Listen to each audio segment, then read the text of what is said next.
Hello everyone, in today's tutorial I will show you how to log yoga or to enter yoga in your exercises field on Myfitnesspal. So first you need to have Myfitnesspal on your smartphone and then just enter to the application. If it's your first time using the application, it will requires you to have or to enter your profile.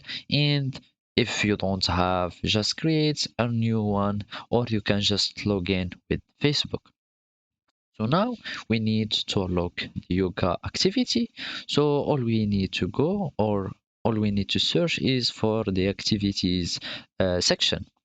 So here we will go to the diary because the diary is the menu or the field where we log everything concerning the application like food, meals, uh, uh, the the meals, also the recipes, the water intake and activity.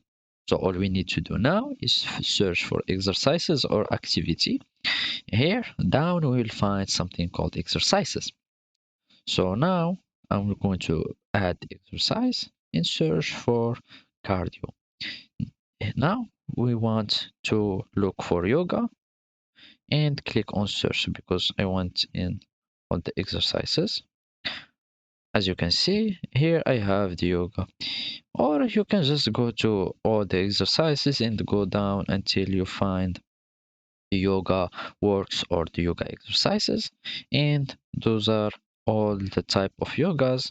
So I'm going to click on it, and as you can see I will just enter the minutes performed of the yoga. For example, let's suppose that you did yoga for 80 minutes. Just click done and it will have your calories burned calculated from the data entered of the exercise, and you will have it logged here on the application or on the diary. And if you see, you will find that you have the yoga exercise counted in your diary. So basically this is how you do it. Thank you for watching and goodbye.